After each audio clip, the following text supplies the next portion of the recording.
This isn't just a podcast, it's a movement. The Middle Ground Mike is fighting for truth and unity. Subscribe now or support us today. Links are in the notes. Stand with us.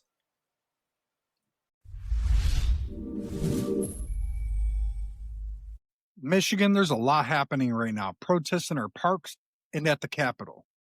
A knife fight over how we spend to bring jobs here. And culture clashes in school on campus that hit home for parents and students. Don't forget to subscribe, comment below, let us know how we're doing. Go to themiddlegroundmike.com/newsletter, sign up today so you can get all the news that you need every single week. But here's what we're going to do today. We're going to find the middle between the outrage and the apathy. We're going to ask who's actually affected, where the hypocrisy is, and where consensus might live, because somebody in this state has to try. They did a good job on the budget, but it seems to have gotten lost after that. And to keep it moving and keep us honest, I'm folding in a new idea called Fact or Fiction Lightning Round that we're starting to do on this show. I'll throw you 5 words, you call it in your head, and then I'll tell you what's real. Keep your score, post it after the show. Let us know if you think we're full of it or not.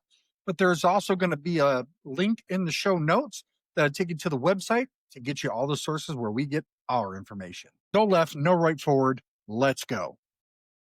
So today we're going to talk about the No King's Day protests across Michigan that had happened, right? Let's talk a little bit about it.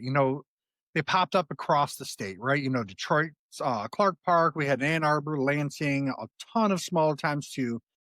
If you only saw the hot takes online, you might think it was just one side yelling at the other. But on the ground, it looked a lot different. From a lot of the videos that I've seen, there was veterans, union members, teachers. I did see some people who claim to be libertarians in there. Independents, people who don't agree on much, showed up to say, hey, the rules matter. Here's the middle, right? You don't have to love a politician to defend the process. Protecting guardrails isn't a partisan hobby. It's how regular people keep power honest. But what does authoritarian risk mean to you here in Michigan? It's something abstract or something you felt. Are these protests symbolic to you? Or step one of actually doing something at city councils, boards, ballots? How do we talk about the rule of law without it turning into another team sport? If you attended or you strongly disagree with these protests, send me a 30, 45, text, voice memo. What made you show up? What made you stay home? Best ones are going to run next week on the show if you would like me to post it, and I gladly will. My take is on the King's protests. I get why people are doing it, right? Because it's a slippery slope. And I tell those people all the time who are okay with certain things, right? That are even friends of mine. While you may be okay with certain things, while your guy is in power, at some point the other side will win an election, whether you're Democrat or Republican, and they will have access to those same things that help you skirt around certain things to get what you want done. So you're opening the playbook and you're opening the door for people that you may like to label as corrupt. You're opening the door for them down the road. So are you shooting yourself in the foot? That's a question you need to think about. Nobody should have kings. I'm very leery about sending troops into cities. I get the purpose behind it. I'm not arguing against the purpose behind it. I just know that that's a slippery slope. You just look at history. That's not my thing. You just got to look at history, right? I'm not against it if the mayor of a city or if the governor of a state, hey, cool, no problem. We're all on the same page. But if the people controlling that state are saying, hey, we don't want this, remember, we have a constitution. States' rights matter. And I say it all the time on this show. States need to be accountable for the things going on in their states. Why? Because state governments are more in line with what's going on a day-to-day in their state than the federal government is. And it's not a knock against federal government. It's just reality because they're local. So that's where we need to have the focus. And that's where we can make the big difference. Local and state control over most things. People, this isn't a conservative small government thing. This is giving you the power that you want. Better access to healthcare. Your state politicians are going to be able to work on that a lot better than somebody in DC. They can't even figure out how to pay the electric bill in DC, let alone get you the healthcare or the SNAP benefits that you need. But yet we're relying on people that don't seem to have, some of them were not a big priority to them. And that's fine. That's their choice. Let's move on a little bit. The state money with the MEDC, broken promises, broken deals. I've said it before on a lot of segments where I don't agree if we're giving $100 million in tax credits to a multi-billion-dollar corporation at the minute if something isn't working out because they have to earn a profit, right? That's how you pay the bills, that they're gone. So we're essentially paying for jobs that don't stick around. They collect the money and it's see you later, like no, no, no, no, no, no. That's not how this should work. Now the dollars, right? The lawmakers have moved, I believe, in the House to abolish the MEDC, Michigan Economic Development Corporation. A lot of the critics are saying too many splashy promises and not enough jobs delivered. We're essentially paying for jobs, and these companies are getting free labor on our dollar. There's not enough transparency. But the defenders are saying shut it down, and you hang a closed for business sign at the border. That is partially true too, but we have to figure out a better way to hold these companies accountable to the money we're giving them, and how can we get longer investment out of these projects, right? Like we really have to look at that. So is this, okay, we give $200 million to an electric plant, right? Okay, sales slowed down by 15%. How do we incorporate that? That 50% drop happens. How do we incorporate that into what we're doing? How do we incorporate that with this money so that way, when that does happen, not everybody loses their job in that plant and you're coming to the state for more money to keep it open? Because that's not how our economy is supposed to work. We need to do better for our people. Not everything needs to be government controlled. We just need to be accountable with the taxpayer money we're using to incentivize infrastructure and improvements in our economy and our jobs. We need to hold them accountable just like they hold the government accountable for making sure the government does what they want it to do. It needs to work both ways. It needs to work for the common man and for business. But here's the middle, like I've just been saying, right? It's the jobs and accountability. Jobs and accountability are not enemies.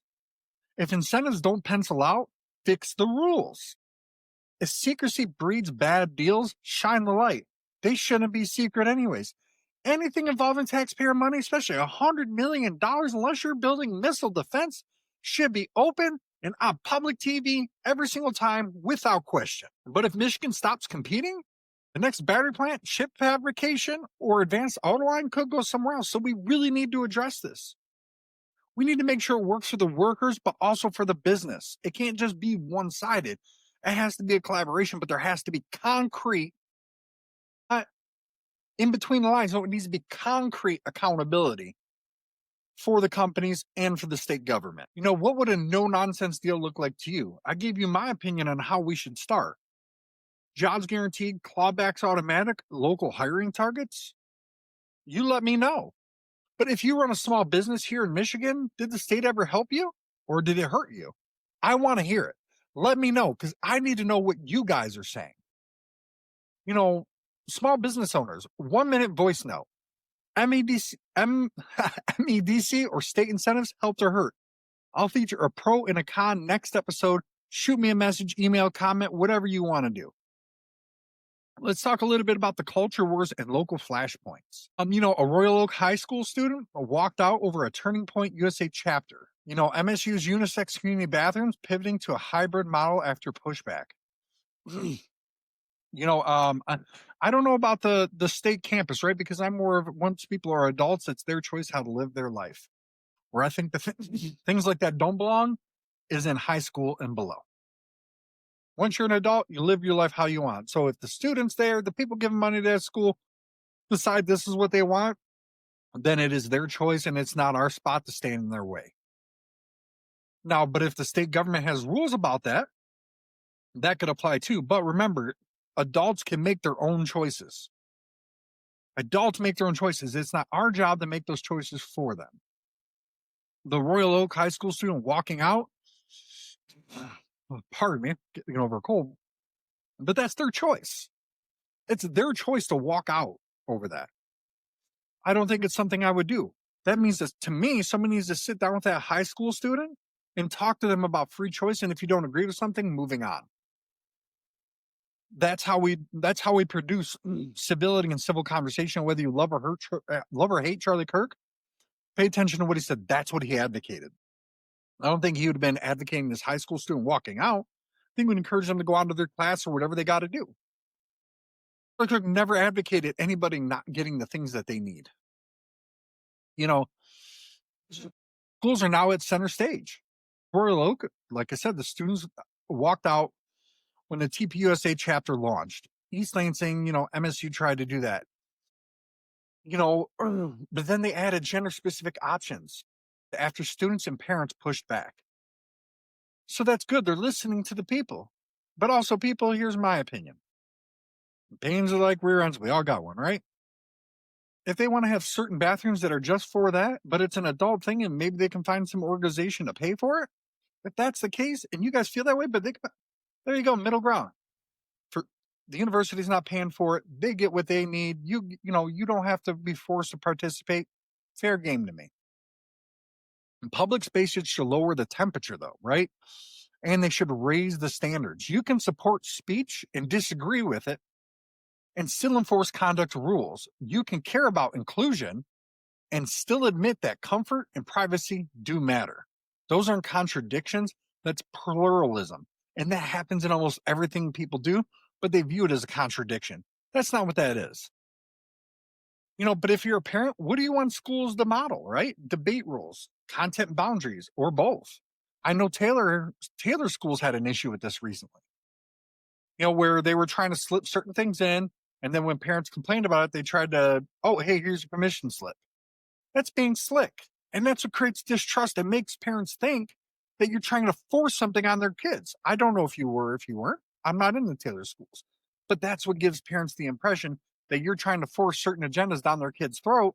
Is the only time it becomes a permission slip is when they said something. This is about it's about gendering. It's about sex ed, right? Every other situation, sex ed, you got to get a parent's permission slip, but this one you don't. That's where it comes off shady. So if you were open and honest, maybe you wouldn't have gotten the pushback.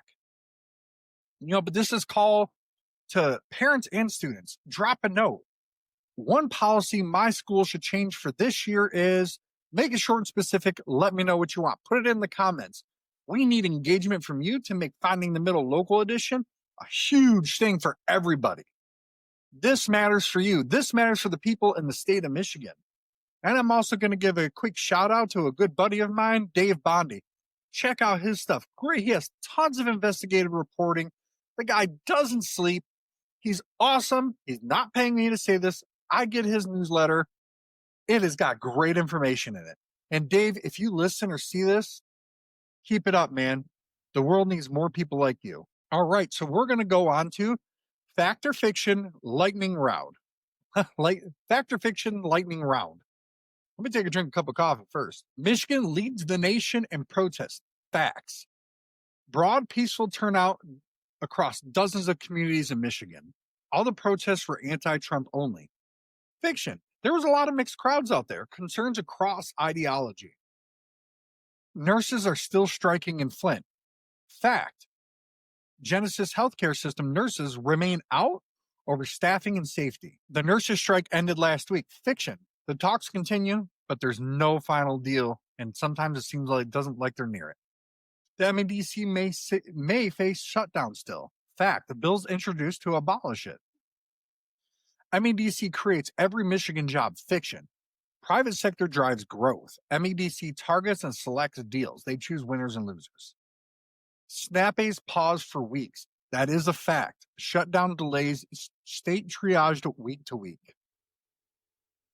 Michigan banned all voting machines. Fiction. Debates focus on components and safeguards, not blanket bans. Stop believing the lies.